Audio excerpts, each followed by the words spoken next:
economia está crescendo, a gente consegue, de alguma maneira, superar esses conflitos e caminhar na direção dessas reformas também de longo prazo. E a gente conseguiu isso, né? No segundo governo Lula, enfim, nos últimos 10 anos a gente conseguiu isso em alguma medida. Enquanto a economia estava crescendo, continuamos sendo uma sociedade escravagista, isso continua descontentando uma grande parte da população, o ódio já estava presente, mas, na prática, o investimento estava vindo junto com o consumo, a dinâmica, enfim, as instituições estavam mudando e a distribuição da renda estava entrando um pouco na cabeça das pessoas de outra maneira, os domésticos saindo de circulação, etc.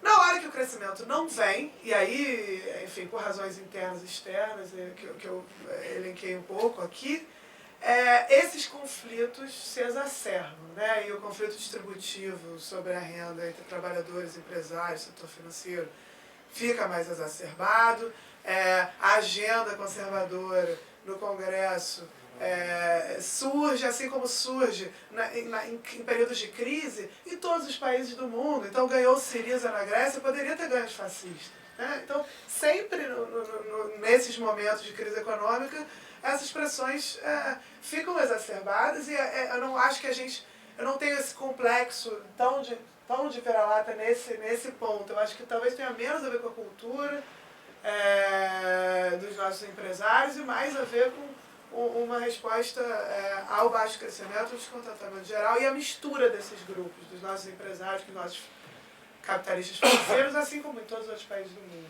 né? Um terceiro ponto, aí respondendo greve de investimentos. Eu ri porque o meu colega Fernando Rugitz, que até foi aluno aqui da Faculdade de Direito, mas também é professor da FE, ele escreveu um texto que defende essa ideia de que, na verdade, os empresários brasileiros, descontentes com a distribuição, com a política desenvolvimentista, ou o ensaio desenvolvimentista, parafraseando André Singer, estavam fazendo e com isso parou de investir como uma decisão, que é um conglomerado, são alguns, meia dúzia mesmo, que investe, né? E esse meia dúzia chegou e falou, vamos parar de investir para pressionar pelo arroz salarial, pelo ajuste fiscal, por todas essas coisas. Embora eu até ache, seja simpática a essa ideia de bater nos empresários e fazer a revolução, tá? Eu desconfio muito desse argumento. Por quê? Ele, na verdade, é o outro lado da moeda, e a tua pergunta deixa isso muito claro, do argumento da fada da confiança. O Krugman chama de fada da confiança. Essa história de que quando você faz as políticas bem comportadas, os empresários vão ganhar essa confiança, vão começar a investir pra caramba e a economia vai ficar ótima, né? Que está por trás dessa defesa do ajuste. Por quê? Por que é o outro lado da moeda? Porque a greve de investimento, no fundo, até brinco com o Fernando, que é a bruxa da confiança, que é você dizer assim, então se você não faz as políticas bem comportadas, todo mundo para. Ele diz, não, mas o meu argumento é assimétrico, ele só vale para greve, mas não quer dizer que fazendo as políticas o pessoal vai voltar a investir. Eu falei, mas greve, quando as demandas são atendidas, acaba. Então deveria acontecer a volta do investimento. Então esse é um debate que é interessante, tá? A minha visão desse debate, e aí tem a ver com poupança e investimento, tudo que você falou aí, é macro 1, tá? De graduação. É o seguinte, esse argumento na literatura econômica se chama contração fiscal expansionista. Você diz assim, olha, você pode contrair os gastos do governo, contrair e fazer esse ajuste fiscal, e aí por 2 canais isso vai estimular o investimento. Um dos canais é você considerar essa fada da confiança e dizer, os empresários gostam disso e ficam felizes e investem. Esse eu desconfio, e não há evidência empírica para isso, praticamente nenhum. O único paper que tinha mostrado isso empiricamente, depois a própria FMI fez um estudo mostrando que os resultados eram totalmente viesados, tá? Eu não acredito porque eu acho que as expectativas importam para o investimento? Importam. Expectativas de quê? Expectativas de demanda. Por quê? Porque os empresários não investem para obter maior retorno. Maior retorno eles poderiam ter com a mesma planta reprimindo o salário, com a mesma capacidade produtiva, eles poderiam ter. Os empresários investem, sobretudo, o retorno é uma condição necessária, mas não suficiente. Os empresários investem, sobretudo, porque eles têm que ampliar a capacidade deles de produção. Eles compram capital por quê? Porque eles estão ampliando as suas plantas para atender o quê? Novas demandas, vender mais. Eles não vão ampliar a sua capacidade se eles não estão usando a capacidade que eles têm, certo? Então não há, se a expectativa de ajuste fiscal é de que vai ter recessão, por que que esse pessoal vai começar a comprar máquina e equipamento? Se a máquina dele já está mais do que suficiente para produzir tudo que está sendo comprado, certo? Então esse é o elemento básico de que numa economia, se eu penso em economia keynesiana, o elemento fundamental para a decisão de investir é a demanda, é o uso da capacidade existente acima do que é confortável, que estimula a ampliação dessa capacidade, tá? Então aí realmente acho que não vale. E poupança e investimento, precisa poupar para investir? Essa é outra falácia que, na verdade, pressupõe um caso particular em que a economia está crescendo, está usando plenamente a sua capacidade, coisa que claramente não é o caso, está desemprego aumentando, todas as pesquisas industriais mostrando queda no grau de utilização. Mas se você tivesse nesse mundo onde todo mundo está usando plenamente a capacidade existente, aí sim, esse mecanismo não funciona dessa forma. Se você consome mais, poupa menos, né, tem que sair de algum lugar. Né, a produção já está parada naquele ponto. Então você vai gerar inflação, porque você está com a oferta dada e você tem mais desejo de compra, né, então as pessoas vão aumentar os preços.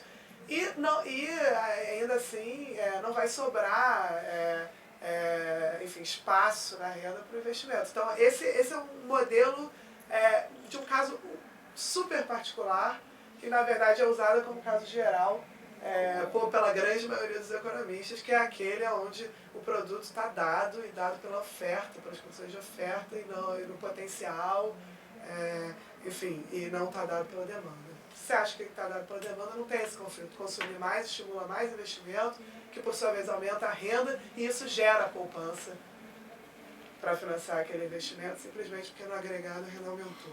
Né? Finalmente, enfim, crescimento reduz desigualdade, não reduz desigualdade. O ponto foi mais para ele, mas eu vou dar uma resposta também, né?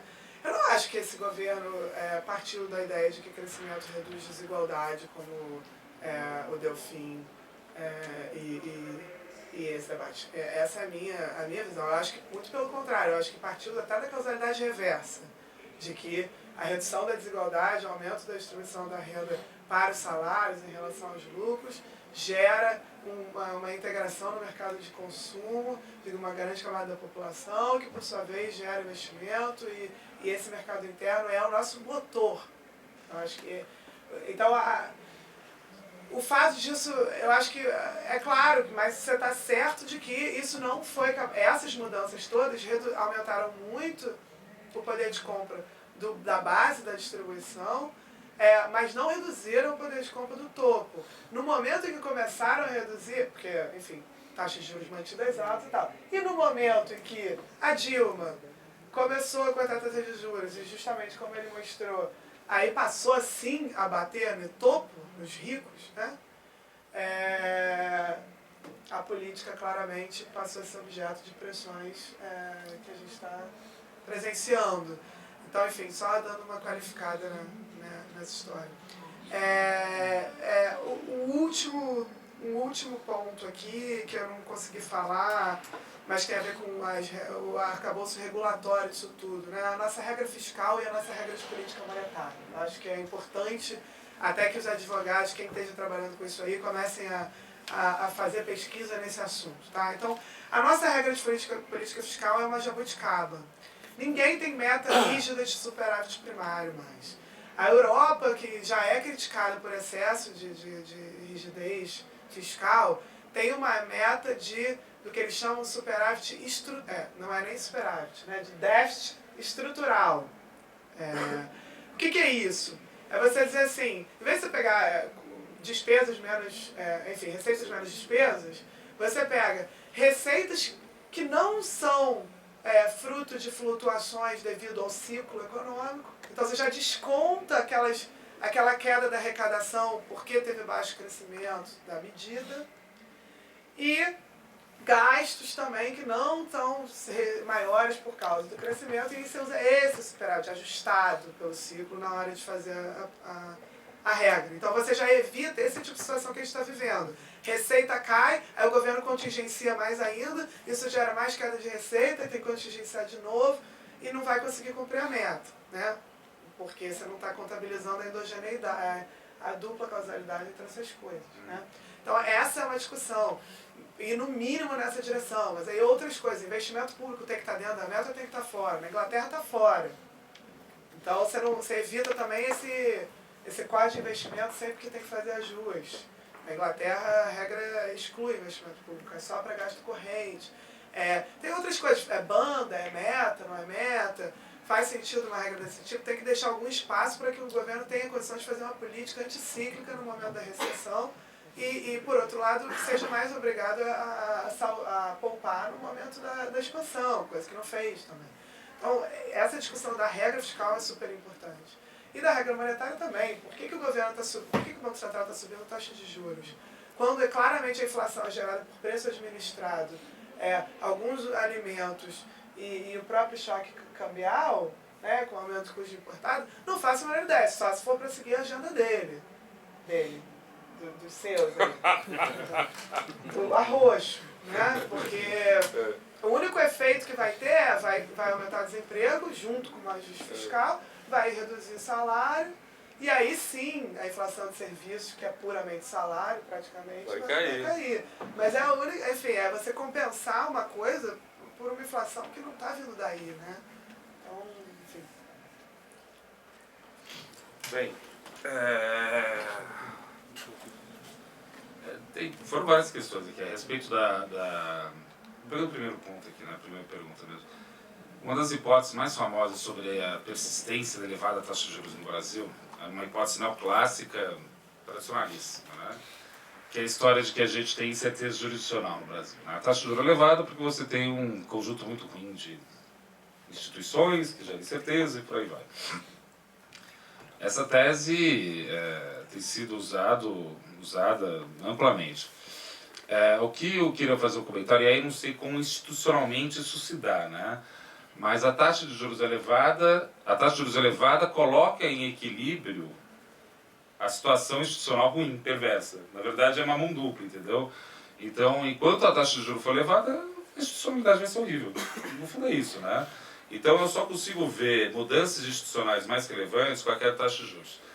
E apesar de eu ser do mercado financeiro, tem uma coisa que é importante, que é o seguinte: quando a taxa de juros vai caindo, isso vai obrigando a gente a criar novos produtos. Na hora que vai criando novos produtos, vai se aumentando, melhorando uma série de outras densidades microeconômicas, por assim dizer, né? Então, por exemplo, lá na corretora mesmo que eu trabalho, eu criei um índice alternativo de bolsa de valores, né? A gente teve Ibovespa, e a gente olha para o Ibovespa, geralmente vê o Brasil. Não, se a Ibovespa está indo bem, o Brasil está indo bem. Se está indo mal, está indo mal. Então, se bolsa sobe, dólar cai, e por aí vai, aqueles raciocínios. Só que o Ibovespa, por exemplo, é um índice que tem um peso muito grande de commodities, que é Petrobras, Vale, esse tipo de coisa, né? Isso daí é muito mais função de lá de fora, né? Então, se a China vai bem, o petróleo tende a subir, né? O minério de ferro tende a subir. Então, por exemplo, eu criei um índice da corretora que até já tem um fundo de ação desse índice, já está sendo distribuído, que eu expurguei as empresas que são ligadas aos setores externos, só fiquei com as domésticas, né? Que é muito banco, é Ambev, é educação, construção. Mas tudo para dizer assim, quando tem a necessidade, quando o juro baixa, essas coisas vão acontecendo. E eu acho que vão voltar a acontecer, né? Esse é o meu sentimento. Por isso que eu acho que eu sou talvez otimista, né? No sentido que eu imagino que vai cair a taxa de juros. Na minha cabeça é impensável uma economia onde a taxa de juros de 2 anos da Alemanha é negativa em termos nominais, que a gente continue com taxa de juros de 14,5. É assim, surreal, não faz sentido mesmo isso daí. Então essa questão da institucionalidade, né, a elite que a gente tem, eu falo, esse discurso que eu estou fazendo essa fala que eu fiz com vocês pode parecer às vezes muito talvez muito mais muito crítica, mas eu falo, é exatamente o que eu falo com o empresário e com um sistema financeiro, exatamente a mesma fala. Por quê? Porque o mercado financeiro e parte do empresariado está percebendo que ele está tendo que mudar e ele está no desconforto, entendeu? Então acho que pode ser que a gente tenha algum espaço aí para avançar. A respeito, pegando a última pergunta, né, a respeito da dívida, né, uma auditoria, enfim, esse tipo de iniciativa, eu acho que o mundo está passando por um problema muito sério, no sentido de tentar ver até que ponto a economia vai continuar mandando na sociedade, né? É isso, né? Eu acho que o que os gregos estão fazendo, Syriza, né? A gente vê isso bastante, né? Virando para a Europa e falando do mínimo do bom senso, né? Falando basicamente o seguinte: olha, eu não vou fazer um acordo com vocês que me força a voltar aqui e fazer um acordo de novo, né? Não faz sentido. É muito simples, né? E se você quiser ficar revoltado, tiver com uma vida muito tranquila e quiser ficar revoltado, lembre-se que a Grécia paga 7% do PIB deles em juro. O Brasil não está em crise, a gente paga 6%. Então isso é para mostrar o grau de descalabro que tem a dívida pública aqui no Brasil. Agora a dúvida é o seguinte: como a gente vai construir um cenário que seja minimamente administrável para a gente fazer essa transição? Eu tenho um sentimento que a gente entrou depois da construção, por isso que eu tenho pavor de qualquer menção à ruptura democrática. Ah, tem que tirar a Dilma. Não, não tem que tirar a Dilma droga nenhuma, na minha opinião. Porque isso vai ser uma coisa assustadora, né? Não entendi, desculpa. Não é de opinião a questão, né? É legal, né? Não, então, mas mas eu acho que tá. Tem que, apesar de ser legal isso, né? Eu acho que tem uma força por trás que é esse retrocesso, pelo menos eu vejo desse jeito. E o que a gente está tendo no momento no Brasil é construindo as instituições para a gente continuar avançando na taxa de juro mesmo, né? E fazer essa queda, e isso daí vai forçar de novo para uma melhora do sistema. Agora, a gente tem que admitir, pelo menos eu tenho que admitir, sei lá o quê, né? É que todas as nossas boas intenções não valem nada. O programa que foi feito do primeiro governo Dilma e deu errado, e de fato deu errado, tem uma série de questões que são fogem do nosso controle, foi uma crise externa, etc. e tal. Só que está no meio de um jogo que ainda não está indefinido, né? Então acho que eu vejo com bastante preocupação, porque no limite pode dar tudo errado. Não tenho certeza do futuro, esse que é o ponto, né? Os pobres podem ficar mais pobres e toca-se a vida, entendeu? Uma faculdade de Direito que aqui de São Francisco, aqui, né? Sabe muito bem dos dilemas da sociedade brasileira. Pode piorar. Eu acho que dá, estruturalmente, acho que dá para pensar que não tem como voltar para trás muito, né? E a questão do salário mínimo é só uma delas que eu apontei. A respeito de poupança e investimento, que você já perguntado, para qualquer keynesiano que se preza, a não ser no caso de utilização total dos fatores, né? Para investir não precisa ter poupado antes. Então isso daí se cria, né? Isso daí se constrói de uma forma mais adequada. Acho que é isso.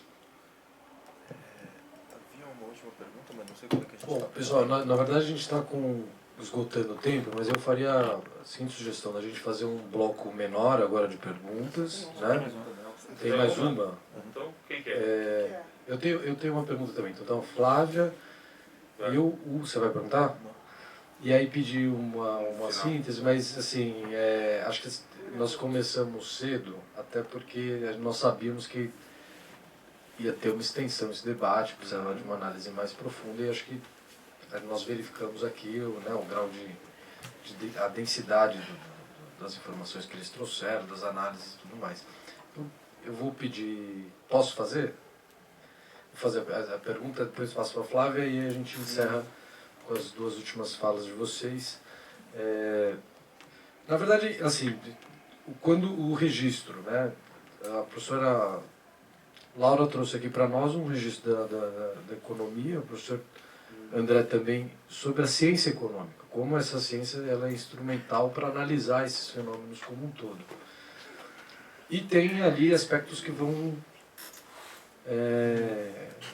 tensionando essa ciência, que são aspectos institucionais, aspectos culturais. E aí queria só fazer uma contextualização dos estudos que a gente faz aqui, é que a gente adota a economia política como registro para fazer essas avaliações dos conflitos distributivos, como a institucionalidade serve disso. E acho que ali tem pelo menos na teoria do valor, a gente tem um viés ali totalizante que a gente consegue graduar esses níveis, né, da tensão regulatória, da tensão econômica, da tensão social, etc. Então, mas isso é só para contextualizar um pouco dos nossos estudos e às vezes por que as nossas leituras são tão densas e às vezes difíceis de serem feitas e por que elas precisam ser feitas, né? Porque elas não dão essa liberdade de dialogar com ciências de outros campos, né? E aí o que eu queria, na verdade, questionar é assim, porque eu acho que a palavra otimista ela tira um pouco, ela cria uma ingenuidade, né? Passa uma ingenuidade para quem está prognosticando um outro cenário. Porque, de fato, nós podemos pensar tanto num fracasso, num colapso, quanto numa saída virtuosa aí, claro, ou uma coisa, um marasmo. Vamos ficar num marasmo aí alguns anos. Mas eu queria colocar a seguinte pergunta. Nós não tocamos aqui um plano internacional, né? Tem um plano internacional estimulando o primeiro governo Lula, né? Acho que boa parte do que você fala, olha, a taxa de juros vai descendo porque também vai estabilizando a moeda, né? Ela vai ficar, a moeda vai se tornando menos vulnerável a ataques especulativos que foram tão característicos da década de 90. Também que a taxa de juros lá fora para zero, né? Só nisso já jogou essa taxa para baixo para fora. E aí é o fator China, né? Um fator que vai estabilizando o comércio internacional, as indústrias internacionais, as commodities. Enfim, o fluxo internacional ele está estabilizado. Sim. Ele não está correndo de um lado para o outro. Só que tem um custo para a nossa sociedade.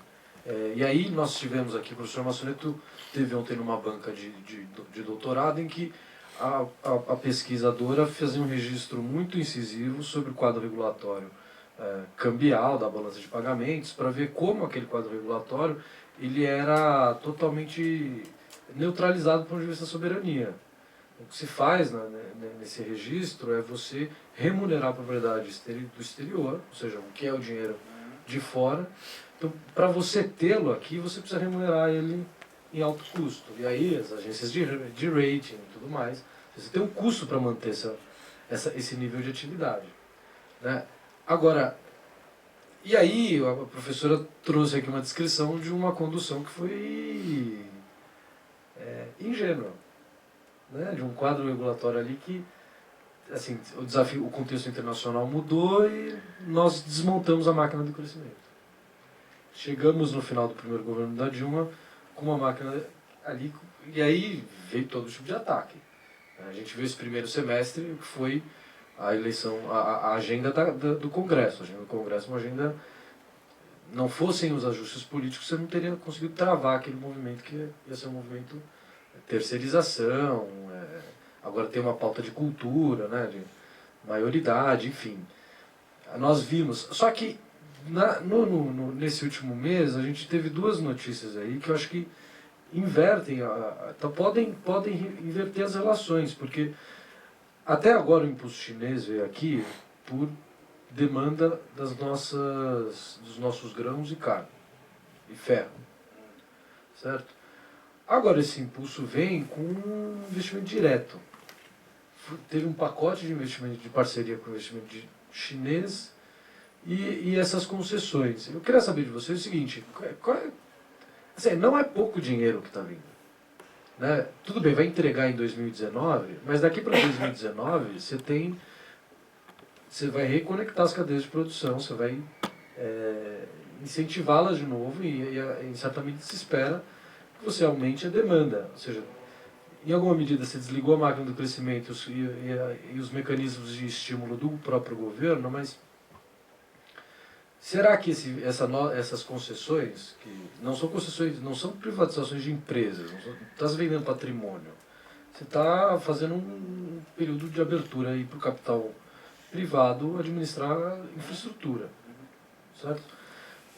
isso não cria para nós, qual que é a expectativa de criação de emprego, de dinamização da economia, e se isso, de alguma maneira, não recupera... Porque o que acho que está pressuposto do debate institucional e do debate cultural é em que medida essa opção política de combater a desigualdade, que vai desaguar no fortalecimento do mercado interno, na absorção da massa da sociedade que está excluída, e aí a gente vai de novo ter tensionamento cultural e institucional, se esse conjunto não pode ser em 2 anos aí, não podemos recuperar a máquina do crescimento, que acho que é essa a questão.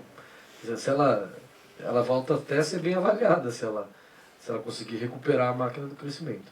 Aí, só para fechar a pergunta da Flávia. Na verdade, eu queria começar parabenizando pela organização do debate, não só o parabéns protocolar, mas principalmente pela composição da mesa. Eu acho que foi muito bom ter essas duas visões, e em especial ter a professora Laura, que eu acho que é muito importante essa preocupação de ter uma mulher na mesa fazendo um debate sobre política econômica. É um debate que é, em geral, muito dominado pelos homens, até pelo próprio público aqui, a gente vê isso. E aí eu queria fazer a minha pergunta um pouco nessa perspectiva. Foge um pouco do que foi falado até agora, mas eu acho que é importante a gente colocar também, em especial porque eu tenho tentado entender as questões de política econômica partindo do pressuposto de que elas não são neutras no que diz respeito à perspectiva de gênero, em especial na divisão sexual do trabalho. É uma questão que eu tenho tentado entender, e eu acho até que isso apareceu nas falas, principalmente quando o professor André falou da questão das empregadas domésticas e o impacto que o aumento do salário teve, inclusive no reconhecimento de direitos trabalhistas das empregadas domésticas. Acho que essas questões estão muito conectadas. E daí eu queria saber a opinião de vocês em relação a esse ajuste, considerando toda a desigualdade que existe na nossa sociedade em relação à renda entre homens e mulheres, a divisão de salários, do tipo de emprego e tudo mais, se esse ajuste, se vocês consideram que tem algum impacto nessa perspectiva, se faz sentido essa leitura, esse viés.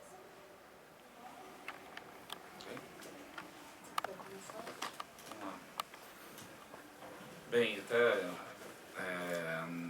a respeito da China é o seguinte, né, obviamente da forma que eu vejo, né, o Brasil está barato, né, na minha opinião. Se eu acho que vai crescer, eu acho que na verdade esses ativos vão subir. Então a China está fazendo um programa muito ousado no mundo inteiro de tomar tudo que eles acham que é barato e não precisa me pagar em dinheiro, não, paga em mercadoria e está tudo certo, né. Então eles são bastante agressivos com isso. Eu confesso que eu fico bastante receoso até dessa estrada de ferro aí, porque imagina se na época que o tomate estava explodindo o preço aqui, eles conseguiram trazer tomate da China mais barato para o mercado brasileiro. Imagina quando eles fizeram uma estrada de ferro cruzando o Andes, né? Vai ser... A gente vai estar no mesmo aquário que os chineses. Por sinal, esse gráfico aqui é interessante para falar disso. Rapidamente aqui. Isso daqui é a balança comercial japonesa, desde 1971. Eles foram amplamente superavitários durante quase todo o período. Chegou em 2012, virou um déficit sem tamanho, né? Com um dos motivos do Japão ficar deficitário, se Daniel foi o câmbio deles que apreciou, mas é outro porque eles estão competindo com os chineses do outro lado do mar, né? Então imagina que competição é essa, né? Enfim, isso para falar que eu gosto dos chineses, do povo, mas assim, tem que tomar cuidado, não é assim, não dá para comemorar muito, na minha opinião. Desculpa, qual é o seu nome mesmo? Flávio. Olha, você pegou um assunto que é um assunto que me interessa muito, na verdade, né? Quando eu disse dos tensionamentos, né, que surgiram em 2013, que são decorrentes da renda, etc. e tal, obviamente eu estou olhando meio com um olhar de economista, né, e tentando entender, né, como essa nova distribuição de renda, como o empresário vai para o risco, não vai para o risco, e por aí vai, né, e até pegando a questão da mentalidade média do empresário, se ele é mais averso aí. Eu acho que o brasileiro é mais... não é que ele é diferente aqui, a concentração de renda é muito alta, assim, não dá para pensar nenhuma variável se não tiver isso em mente. Mas acho que o que aconteceu muito e se traduziu nesse clima, além das questões econômicas de fundo, né, que aconteceram, que são essa distribuição de renda, né, enfim, muito forte, pelo menos me parece bastante relevante, tem que melhorar muito mais. Tem todas essas questões que são questões complementares e simultâneas, e entre elas a questão de gênero, e não só isso, né? Eu vejo um tempo meio sombrio, no sentido, se piorar a questão da renda, a segurança econômica de muitas mulheres que poderia estar melhorada, vai estar piorada. É isso, né?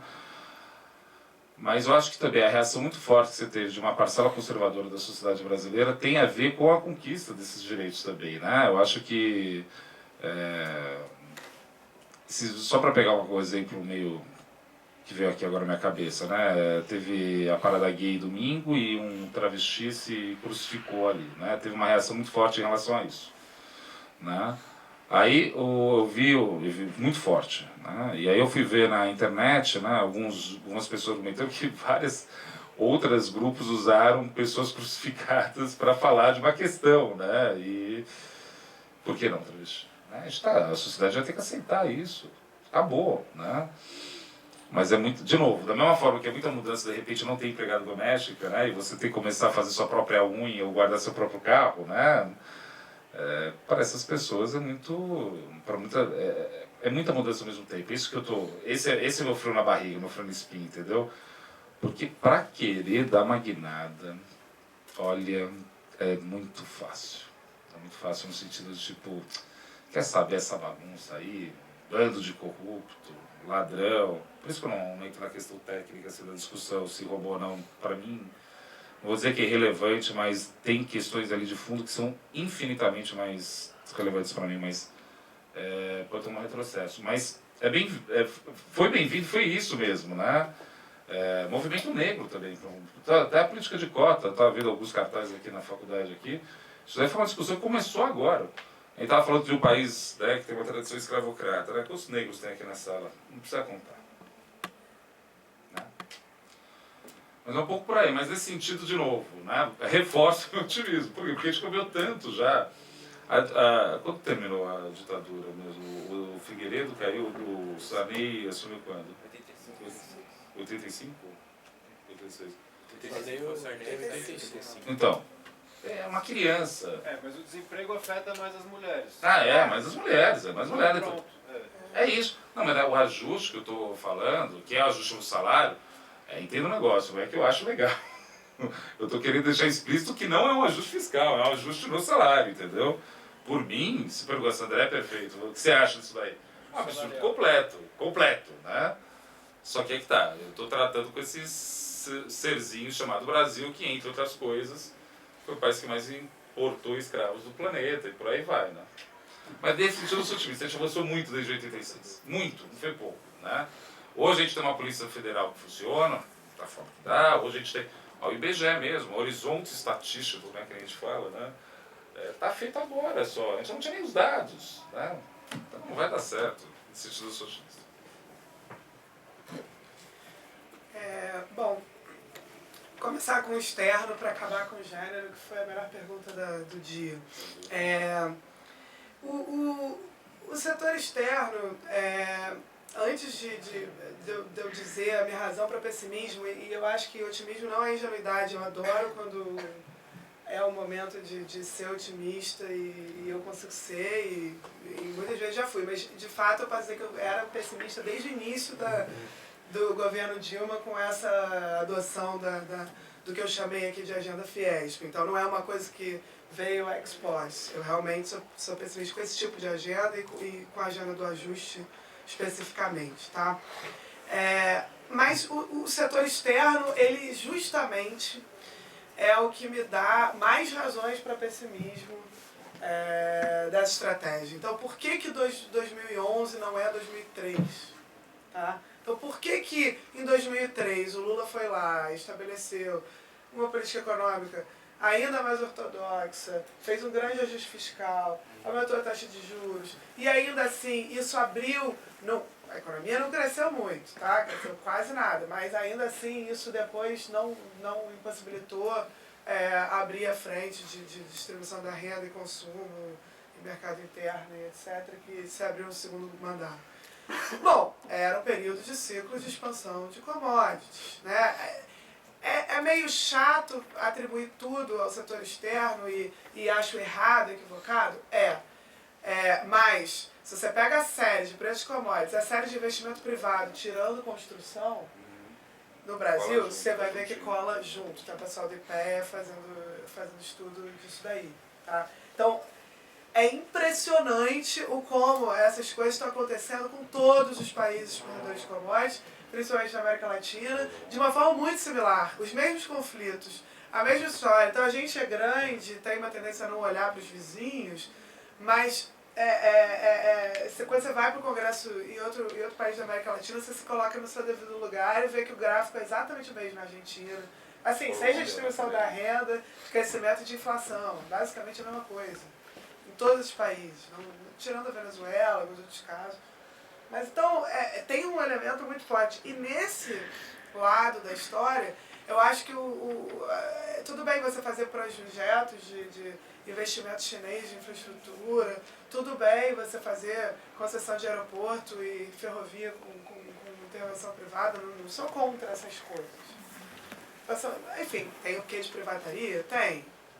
Mas, em princípio, para infraestrutura e tal, ok. Mas essas coisas vão mais do que compensar, ou no mínimo, deixar a gente na mesma situação, considerando várias outras coisas, os impactos recessivos do ajuste no consumo e diretos, a redução do investimento em infraestrutura pelo próprio governo federal, que é hoje, que é esse ano, de 26 bi. Então eles prometeram 70 bi de concessão à infraestrutura até 2020, poucos, sei lá. Isso aí se dilui no tempo. O que vai ter esse ano que vem, até o fim do primeiro mandato, não chega nem perto do que está sendo cortado do PAC amanhã, entendeu? Então, é difícil, tá? China, difícil, porque ao mesmo tempo que ela vai fazer isso daí, ela está deixando de importar um monte, pagando um preço muito mais baixo pelo tudo que ela importa. Então, realmente, assim, na prática, o setor externo está pesando negativamente e não positivamente, em termos líquidos. E aí, indo para a pergunta da Flávia. Acho que tem um lado mais geral, que a academia, vou começar com a academia, porque eu acho que é impressionante e notável quando você volta do doutorado fora, enfim, eu fiz nos Estados Unidos, mas seria o caso em qualquer lugar na Europa, para o Brasil e se dar conta do quanto num ambiente que é extremamente progressista, que é extremamente para desassociar da agenda conservadora. Não tem nada a ver conservador no que tange as coisas com uma sociedade machista que a gente vive. Isso aqui você pode pegar o cara mais de esquerda, mais progressista, teoricamente mais consciente, e ainda assim nenhuma mesa é formada com isso em consideração. Eu tenho certeza que é um mero acaso. O fato de ter uma mulher na mesa hoje, tá? Enquanto que em outros... Não. Sabe porque eu sou mulher? Não, a gente teve orientação de trazer uma mulher e trazer um economista. Que bom. Então eu parabenizo mais ainda. A gente não precisa colocar a cota como específica. Mas eu não me incomodaria. Eu acho que assim, a ação afirmativa. A gente é da mesma geração na faculdade. Então tem uma educação. Então, se isso for levado em consideração, mais motivos ainda para parabenizar a iniciativa, porque eu acho que não tem nenhum problema nisso e, muito pelo contrário, é impressionante como inóspito fica a academia com esse domínio. E aí eu vou responder a pergunta pelo lado da economia agora. Não são neutras as políticas para o gap salarial, para o hiato salarial entre homens e mulheres. Se você olhar historicamente a distribuição da renda, não é meu tema de trabalho, mas enfim, já li alguma coisa sobre isso, o processo de redistribuição na base, ele tendeu a fechar um pouco o gap salarial, principalmente com essa incorporação do setor de serviços, que é o setor com predomínio até de não só doméstico, mas serviços pessoais, até restaurantes, os setores que mais cresceram no país, na verdade, são esses, e são setores que passaram a pagar melhor e que contratam muita mulher, então isso tendeu a reduzir. Por outro lado, o aumento da parcela, ou pelo menos a estabilidade no topo da distribuição, o 1% mais rico continua ganhando a mesma coisa ao longo de todo esse período. O cara do IPEA que conseguiu esses dados da Receita e tem mostrado isso, que é o professor da UNB também, o Marcelo Medeiros, estava falando essa semana que ele quebrou homem e mulher, branco e negro, ele fez essa quebra. E claramente, enfim, o aumento da parcela no topo, enfim, não seria muito surpreendente, tende a aumentar muito o hiato, né? Então, pensando nessa política como uma política que, ao mesmo tempo, reduz salário na base, reduz o crescimento desses setores de serviços e aumenta de novo o rendimento no topo, aumentando taxa de juros, ela vai ser duplamente prejudicial para o hiato salarial de gênero. Só para colocar uma última coisa, a inflação de serviço, que já falado, que tem que cair para contrabalançar a inflação de administrado, que é justamente o que você colocou. E serviço justamente tem essa alta intensidade, talvez, das mulheres. Eu não sou especialista também, mas por isso que tende a piorar. Esse é um objeto de pesquisa. De pesquisa, interessante. Bom, só para terminar, agradecer mais uma vez a presença do André e da Laura.